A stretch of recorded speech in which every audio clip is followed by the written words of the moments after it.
تو میں کیوں کر سکتا ہوں تم کیوں نہیں کر سکتے، اس کے وہ فرق تو ہوگا. فرق یہی ہے کہ میں اللہ کا نمائندہ ہوں، میرے ہاتھ پر اللہ پاک وہ طاقت ظاہر کر رہا ہے یہ بتانے کے لیے کہ یہ میرا نمائندہ ہے، نبی ہے.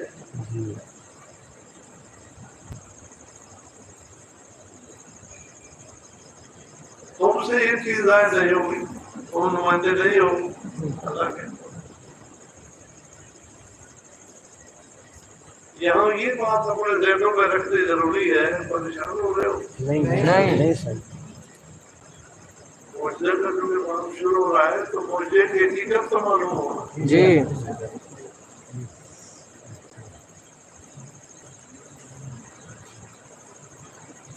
معجزہ کا معنی ہے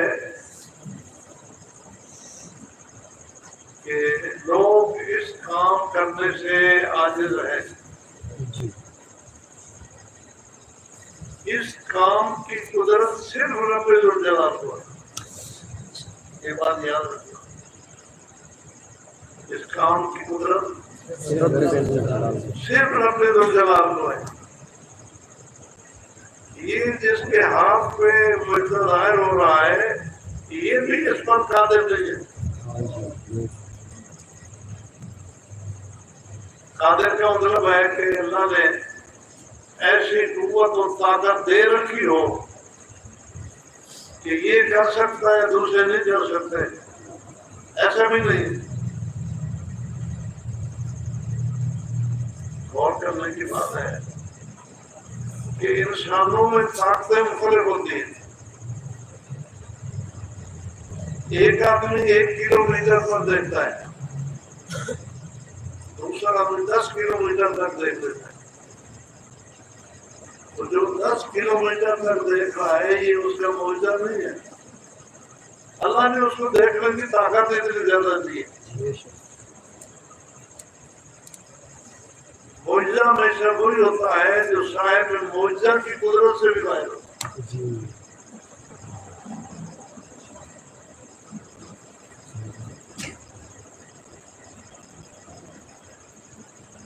فرشتوں کو اللہ نے اڑنے کی طاقت دے رکھی ہے. ہمارے سامنے اڑ رہے ہوتے ہیں، فرشتوں کو اڑتا ہوا جب دیکھتے ہیں تو مجھے تو قرآن بولتا ہوا سبحان اللہ. قرآن کہتا ہے کہ ان کو کس نے روکا ہوا تھا، کیسے آیت ہے.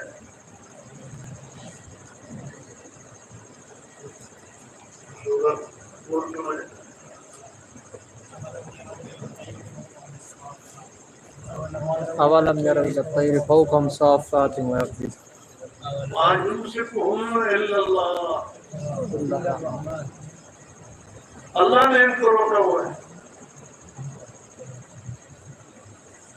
لوگوں کا خیال ہوگا کہ یہ جو پال ہلاتے ہیں یہ ان کے اسباب ہیں، تم ایسے پر لگا کے اڑ کے دکھاؤ.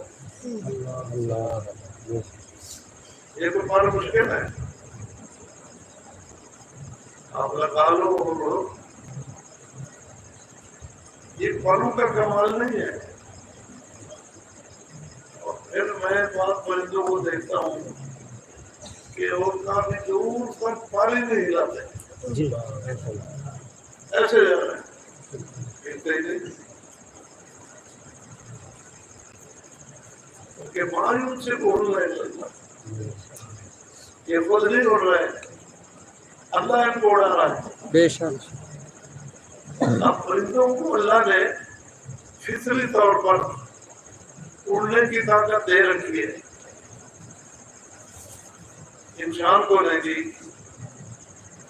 اگر کوئی انسان اڑتا ہوا نظر آئے تو یہ اس کا معجزہ یا کرامت ہوگی، کیونکہ یہ اس کی طاقت سے باہر ہے.